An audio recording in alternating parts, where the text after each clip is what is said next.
Well, welcome to the latest in a series of online interviews for the Bruges Group. Today we have someone who has had a 100% success rate at predicting elections, and the lawyer, futurist, and broadcaster Andrew Eborn. It's lovely to see you, Frank, and I knew you were going to say that. Excellent. Right, Andrew, for anyone unaccountably unfamiliar with your work, please tell us a little bit about yourself. No, absolutely. So my background is as an intellectual property lawyer, and I'm now involved with everything across the IP value chain, from the creation of content to the distribution, and also looking at new technology.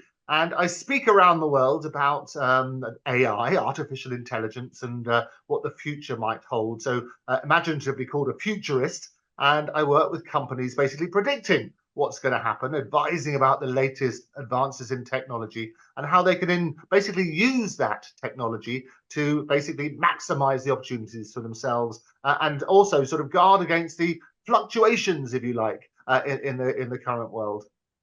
Okay, right, Andrew.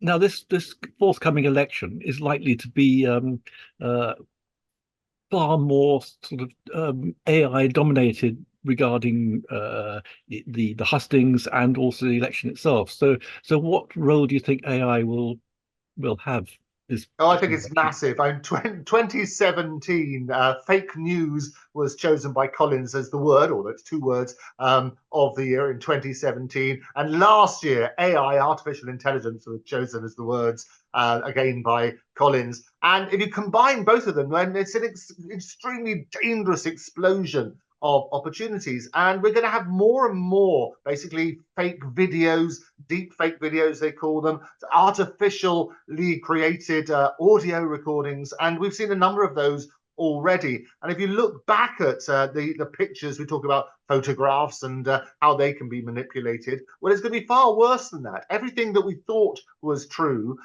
could basically be called into question. They always say the camera doesn't lie. Well, that's perhaps the biggest lie of all. And what's happening is that around the world, so many elections, we've probably got more elections this year than we've ever had in history. I think there's work on that sort of basis. So many people, the majority of people, I think, are going to the polls, and you're going to see lots of AI, artificial intelligence, being used to spread disinformation. And that's what we have to do. We have to sort of question everything. If it's too good to be true, then it probably isn't. Thank you. Now with politics as it is now, if one was to read Hansard of 20, 30, 40, 50, 60, 70 years ago, the level of debate in the House was a lot better, shall we say. And uh, so we're coming to the US elections, and we're inevitably going to get a gerontocracy. And in this country, we're inevitably going to get a mediocrity over us. So, what do you have to say about that? Well, it is interesting, isn't it? I think what's happened with politics ever since you started televising it, then debate has changed very, very differently. We noticed in the Houses of Parliament over here, basically all the politicians started tidying up a bit, getting ready for the cameras. And that's now spilled out into what they're doing. And this sort of bun fight that they had from Prime Minister's Question Time to various other debates, it's all about those sort of sound bites. And I think this is the interesting thing. It's the politics of the people. And what we need is sort of personalities. This is what people tend to vote for. In the same way as that Boris Johnson last time, he was what we call the Carlsberg of politicians. He would reach parts of the electorate that other politicians couldn't reach. And he was basically peddling very simple messages that people bought into. And he's now turned into this Marmite character. But Donald Trump is the same. You know, he knows how to play the media.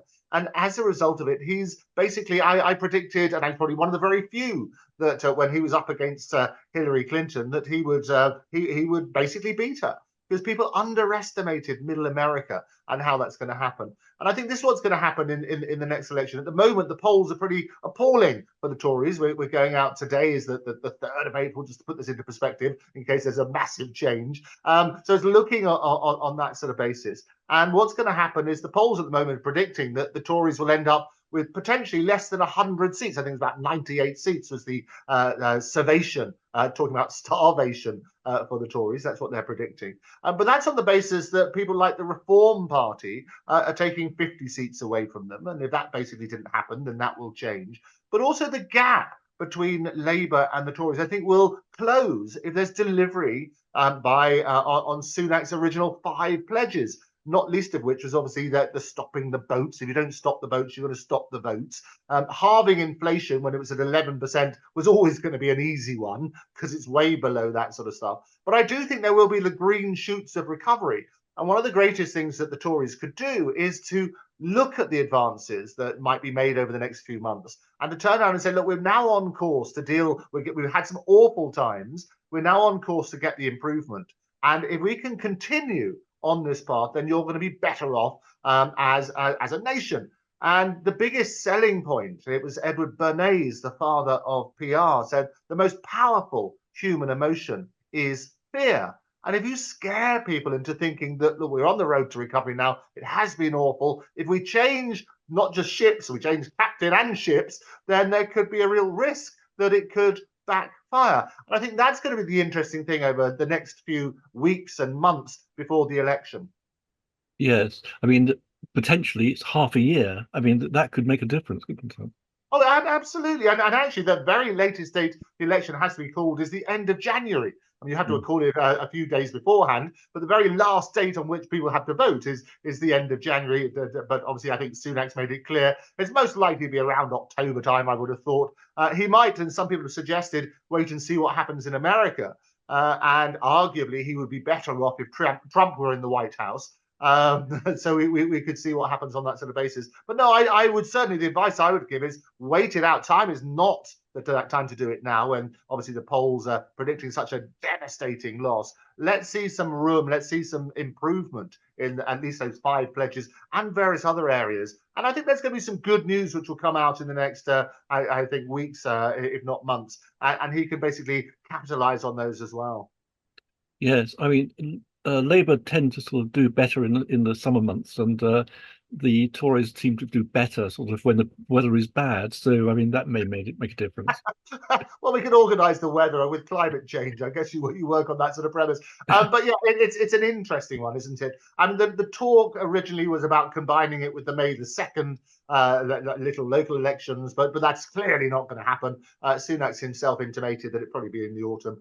And I think that is most likely. At the moment, money would be on an October date, but things change all the time. And I think this is what happens. And people always, one of the biggest criticisms people throw at politicians is about U-turns. Well, I think a U-turn is actually a really good thing. If you say, look, well, the evidence has changed. We're listening to people all of the time. And as a result of the new evidence or the new circumstances, the policy has been amended. I think that's not a bad thing. And people seem so reluctant about sort of changing course, when I think you have to be flexible. You have to listen to the way that things are changing and adapt accordingly. Yes, I mean, people talk about populism as a factor, but I mean, do you think that maybe Boris Johnson was a demagogue of convenience, but the real reason that he succeeded wasn't just because of his personality, but because of what he promised to deliver? Oh, I think that's right. And he was surrounded by some brilliant people who helped coin that message, not least Dominic Cummings. If you have a look at that sort of stuff, this is what people latch onto. This was like, get Brexit done was the key thing for that sort of election. And that little slogan, if you like, basically gave him that 80-seat majority. And you have to remember, it's an 80-seat majority. So the predicted losses, which they've got going down to just having 98 seats, is tremendous swing. And I think the reality, and this is the sad thing, Frank, as well, is the reality is people are not having a positive vote. They're having a negative one. They're not sort of turning around and saying, I want to vote for this person because I really believe in them. They're turning around and saying, I want to vote for this person because I don't want to vote for them. And that is a sort of negative vote. And I think we need to turn that round, change the narrative, and look at the positive ways why people need to vote. Give people facts. I mean, people underestimate the electorate sometimes. I think we need to basically make sure that people are empowered to make informed decisions. And I think people who can get those informed decisions by basically communicating in a more effective way, I think they'll be successful. So how do you think the parties, all the parties, I mean, sort of major parties, that is, could act to achieve a good majority, or any of them? I mean, and in reform of any sort of result at all? Well, I think the reality is you need to listen to the people and work out what the key issues are. Things like immigration, people concerned about the cost of living and so on and so forth, people concerned about the future. And we talk about artificial intelligence, my baby, back to the futurists. I talk around the world on that. We need to look at the seismic changes. And it's really fantastic news about what's going on there with the medical advances that have been made, the advances in the creative industry, basically taking away the laborious jobs on that sort of thing is really, really powerful. And I think if you can look at that, and we in the UK punch way above our weight. We had the our first ever AI safety conference at Bletchley Park in November last year. Elon Musk, and I'm a musketeer for most of what he does. We can have a look at that sort of side. I think we start looking at the positive things and say, look, okay, here are the issues. Here are the solutions to some of those problems, and this is how we're going to deliver it. But to be honest about it, to turn around and say, look, certain things cost money. So if you need to make improvements in the NHS, it's not just about money, but this is where it would come from. It's also about efficiency. And AI can assist with that efficiency. It can speed up processes. It can take away the repetitive tasks and so on and so forth. And there was a big survey done at the University of California last year that's saying that chatting to Chat GPT was effectively more effective than chatting to your GP, because it could get access to greater resources. It's got more time to deal with your questions and therefore is more empathetic. So we should look at ways of integrating that. And some of the things that I'm working with, Science with Soul is a particular project, which is basically empowering doctors, if you like, to provide greater information to patients, utilizing the best skill in the world, sharing resources and knowledge, all using artificial intelligence to help do that. So we need to look at those sort of aspects. We need to look at key policies, explain to people what they cost and where that money is going to come from, but also offering solutions as opposed to just rubbishing what the other parties might be thinking. Absolutely. I mean, so with AI, I mean, it has huge advantages, obviously, but also its vulnerabilities. And should the parties be sort of talking as much about that? Oh, yeah, absolutely. And I always say that AI is perhaps the greatest human achievement, but also the biggest potential existential threat. And that's one of the things that you kindly emphasized when you spoke at the very beginning, is that was what I talk about the right world, is understanding what the opportunities are, but also guarding against those risks. And you have things like, I mean, in the legal profession, for example, various lawyers have been using Chat GPT to come up with precedents to help people argue cases. And there was a very famous, fairly recent case in America where one particular lawyer, they were dealing with a negligence claim against an airline. And one of their particular client had been hit by one of these trolleys in the aisle. And they looked at Chat GPT and came up with three plausible cases, all mentioned airlines and how they had been successful. And the lawyer concerned, very confidently quoted these cases in court, all three cases, and said, and that's the reason my client needs to win. And the judge looked at him and said, well, actually, all of those cases have been made up. And the reason they've been made up is that what AI does, and ChatGPT and others, if they didn't know the answer, they basically do these things called hallucinations. So rather like a politician who doesn't know the answer, they'll make it up.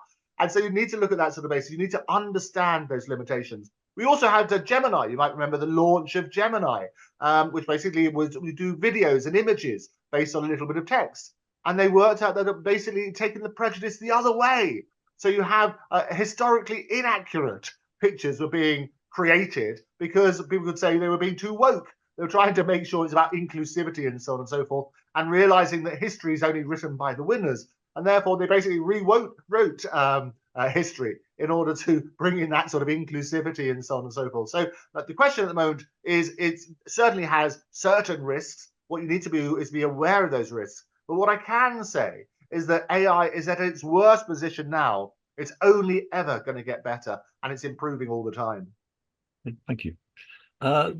Another threat, if you like, or sort of underlying sort of problem regarding politics these days and what have you, is the influence of the unelected, the influence of unelected officials, and we've seen that, and the push against that in Whitehall and what have you, and also with the supranationals. I mean, sort of, sort of as the EU but I mean, sort of all the WHO and the the WEF and all that, all these sort of unelected bodies, all very well-meaning, I'm sure, but I mean, sort of, but taking over from the political autonomy of this country. So how does a party sort of having been elected actually establish itself and defend the sovereignty of this country? Well, it's interesting. We're Globally. getting influences from different organisations. You're absolutely right, and I think this goes back to my fundamental point about giving people access to material so they can make informed decisions. And I always say you need to get your news from many different sources, but be aware that you need to question everything. You do need to look at this sort of stuff to make sure that sort of makes sense. But the reality is this: is you're right. We need to work out and say, well, who's governing who and on what sort of basis. But it's that clarity. And basically, you're entitled, everyone's entitled to an opinion. We have this whole thing about around the world, people are scared about freedom of speech being stamped out. You've had very recent, obviously, in Scotland, they're talking about the hate laws there. And we've had clarity with the recent decisions by the police not to prosecute, for example, J.K. Rowling about her tweets. And I think that was the concern about that sort of side, is that it's that woolly language where freedom of speech is one of our fundamental rights. And we basically need to make sure that people are entitled to lots of different opinions so that people can make informed decisions. At the same time, I always say it's freedom of speech, but not freedom from consequences. So you don't want things that spill out into hate or violence and so on and so forth. There has to be an environment where people can air different views, and those views can come from all sorts of sources. And I don't have a problem with other people quoting other sources, even if they're unelected, and say, look, here's our opinion based on the evidence that we've got, and then people can make up their own minds. So I think I'd rather have a flood of information, but bear in mind that we're drowning in a sea of information, most of which is false, and therefore we do need to question everything. So look at the sources, look at, are they credible sources, and make your judgment on that way. As you know, I produce and present a series called Fake or Fact, Andrew Eborn's Fake or Fact, where we look at lots of the stories around the world. We look at who's saying things, why they might be saying it, why they're saying it at a particular time, and look at that sort of side. And also then research in a very in-depth way what the truth might actually be. And I think looking at that sort of stuff, that's what I would urge people to do. Drown in information, if you like. Surround yourself with lots and lots of alternative views, but don't underestimate people. Give them the facts, give them the sources, and help them make up their own minds. Thank you, Andrew. And regarding the election itself, so let's the $64 billion question, as it were. Who do you? What is your prediction as to the result of the election, and how could that change? Okay, very simple. If you call the election today, it's a landslide for Labour. And I think the estimate of under 100 seats would absolutely be right. So if it's called today, that's your result. What I'd suggest, and this is what the great thing about predicting things, there are a number of variables.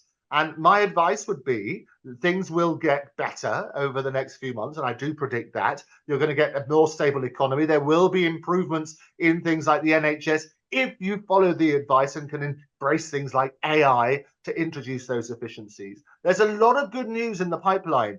And I think if we can harness that good news, then it will change the way that people think. But you need to understand what people are thinking and the real concerns, and address those directly. And I do think if those concerns are addressed, such as immigration, cost of living, health of the nation, all of those sort of key aspects, then there will be improvements. The gap will narrow.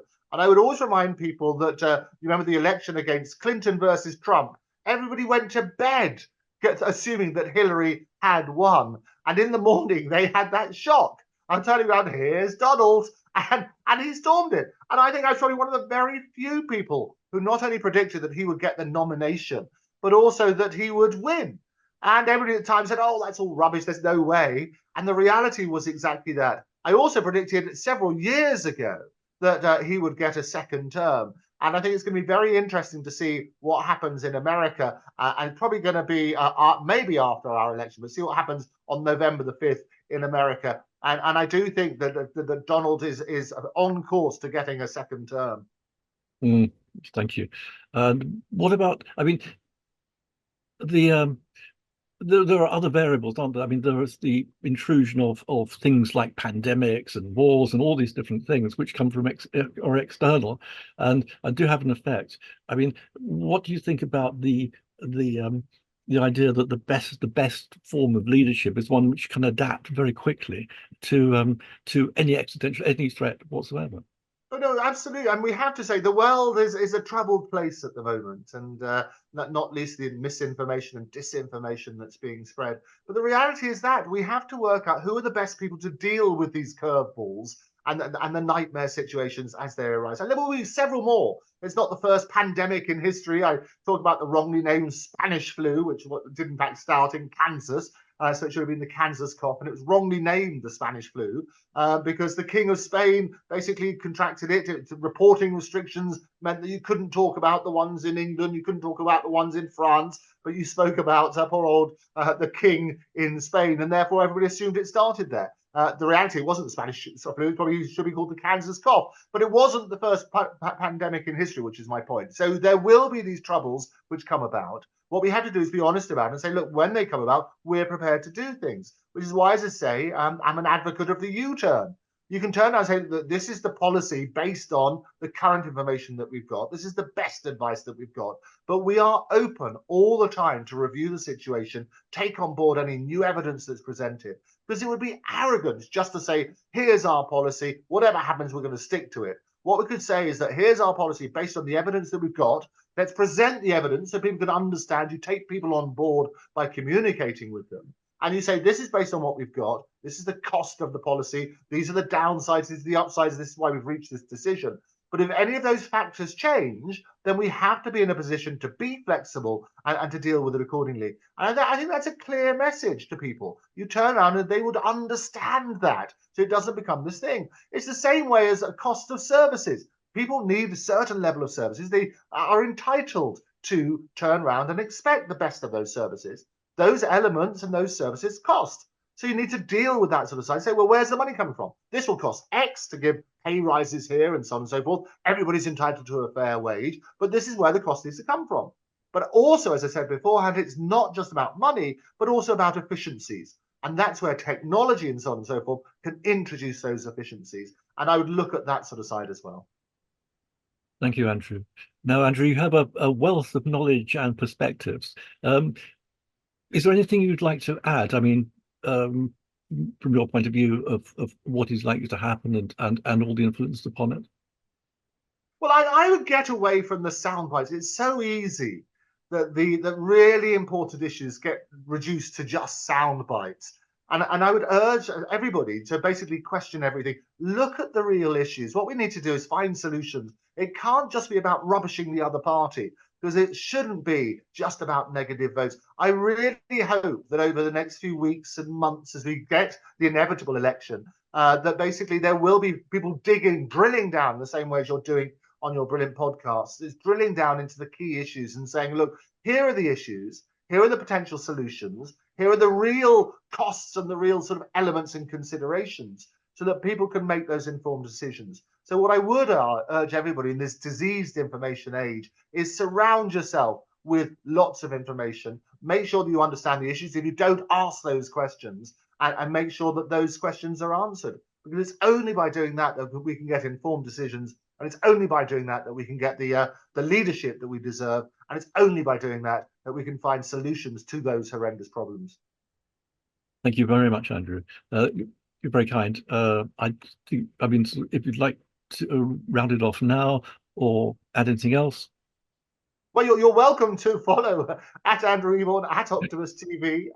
Delighted to speak to anybody. I speak on more platforms than Paddington. I speak around the world, as you know, talking about these issues. But also fascinated to interview key people for their perspective. I think everybody's entitled to a view, and every view is of value. And I think the more that we can listen to people, work out suggestions for solutions and take those on board, the better. So keep an open mind, keep the dialogue going, and I look forward to people being in touch. Andrew Eborn, back to the futurist. Thank you very much indeed. Thanks, Frank. It's always a pleasure.